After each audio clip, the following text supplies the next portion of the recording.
+2 ജയത്തിന് ശേഷം പല വിദ്യാർത്ഥികളും അന്വേഷിക്കുന്ന ഒരു കാര്യമാണ് ഏത് യൂണിവേഴ്സിറ്റിയിൽ പഠിക്കണം. കേരള, കാലിക്കറ്റ്, കണ്ണൂർ, MG തുടങ്ങി പല സർവകലാശാലകളും കേരളത്തിലുണ്ടെങ്കിലും കാലിക്കറ്റ് സർവകലാശാല എന്തുകൊണ്ട് എന്ന കാര്യത്തെക്കുറിച്ചിട്ടാണ് നമ്മൾ ഈ വീഡിയോയിൽ പറയാൻ പോകുന്നത്.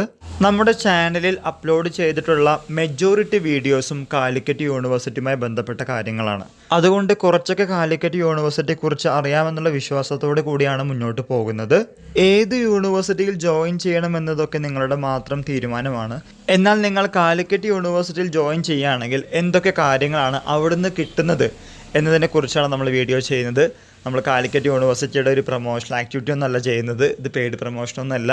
നമുക്കറിയാവുന്ന ചില കാര്യങ്ങൾ വിദ്യാർത്ഥികളുടെ മുമ്പിൽ അവതരിപ്പിക്കുന്നത് മാത്രം. അത് നല്ലതുമുണ്ട്, അതിൽ ചീത്തതുമുണ്ട്.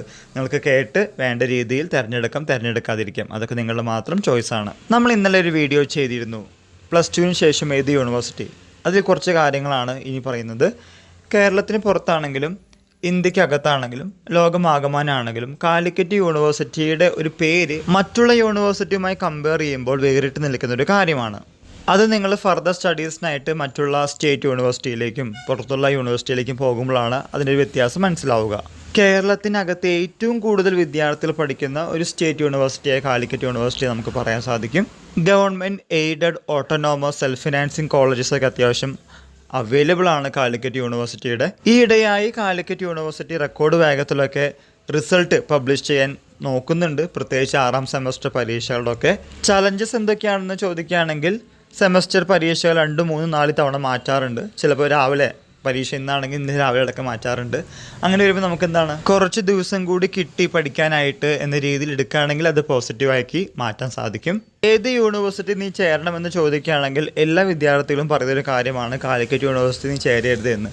എന്നാൽ പരസ്യമായി വിമർശിക്കുകയും രഹസ്യമായിട്ട് ആഘോഷിക്കപ്പെടുകയും ചെയ്യുന്നൊരു യൂണിവേഴ്സിറ്റിയാണ് കാലിക്കറ്റ് യൂണിവേഴ്സിറ്റി. 4 മലയാളികൾ എവിടെ കൂടുന്നുവോ അവരുടെ വിദ്യാഭ്യാസ യോഗ്യത ചോദിക്കാൻ പാടില്ല എന്നറിഞ്ഞാലും നിങ്ങൾ ഏത് യൂണിവേഴ്സിറ്റിയാണ് പഠിച്ചതെന്ന് ചോദിച്ചു കഴിഞ്ഞാൽ നിങ്ങൾ കാലിക്കറ്റ് യൂണിവേഴ്സിറ്റി എന്ന് പറയുന്ന 1-2 പേരെങ്കിലും മിനിമം ഉണ്ടാകുമെന്നാണ് എൻ്റെ വിശ്വാസം. റീവാലുവേഷൻ, സ്ക്രൂട്ടിനി തുടങ്ങിയ കാര്യങ്ങൾ കൊടുത്തു കഴിഞ്ഞാൽ ബഹുഭൂരിപക്ഷവും നോ ചേഞ്ച് ആണെങ്കിലും ചിലപ്പോഴൊക്കെ മാറ്റം വരാറുണ്ട്. ചില വിദ്യാർത്ഥികൾ തന്നെ നമ്മുടെ കമൻറ്റ് ബോക്സിൽ പറയാറുണ്ട്, ഒരു പരീക്ഷ തന്നെ 4-5 തവണ എഴുതിയിട്ട് ഞങ്ങൾ തോക്കുന്നു. അത്യാവശ്യം നന്നായി പഠിച്ചിട്ടുണ്ട്, ക്ലാസ്സുകൾ കേട്ടിട്ടുണ്ട്, ദെൻ ട്യൂഷൻ ക്ലാസ്സിനടക്കം പോയിട്ടാണ് ആ പരീക്ഷ എഴുതിയത്, എന്നിട്ട് ഞങ്ങൾ തോറ്റു എന്ന് പറയുമ്പോൾ അത് കാലിക്കറ്റ് യൂണിവേഴ്സിറ്റി സംതിങ് ഡിഫറെൻ്റ് എന്ന് കാണിക്കുന്ന വേറൊരു പ്ലാറ്റ്ഫോം തന്നെയാണെന്ന് വിശ്വസിക്കുന്നു. നമ്മൾ എത്രത്തോളം വീഡിയോസ് ചെയ്താലും അതിനേക്കാൾ വിഭിന്നമായി, യുണീക്കായി, ഡിഫറെൻ്റായിട്ട് എഴുതുന്ന വിദ്യാർത്ഥികളാണ് കാലിക്കറ്റ് യൂണിവേഴ്സിറ്റിയിൽ പഠിക്കുന്നത്. സോ കാലിക്കറ്റ് യൂണിവേഴ്സിറ്റി എന്തുകൊണ്ട്, അതിനെക്കുറിച്ച് കൂടുതൽ അറിയാൻ നിങ്ങൾ കമൻറ്റ് ബോക്സ് നോക്കിക്കഴിഞ്ഞാൽ കറക്റ്റായിട്ട് അറിയാൻ സാധിക്കും. അതുകൊണ്ട് നല്ലവരായ വിദ്യാർത്ഥികൾ നിങ്ങൾ കേൾക്കുന്നതിനോടൊപ്പം തന്നെ കമൻറ്റ് ബോക്സ് ചെക്ക് ചെയ്യാനും മറക്കരുത്. അതിലത്തെ നല്ല നല്ല കമൻറ്റുകൾ തീർച്ചയായിട്ടും വായിക്കുക, അതിനുശേഷം തീരുമാനമെടുക്കുക.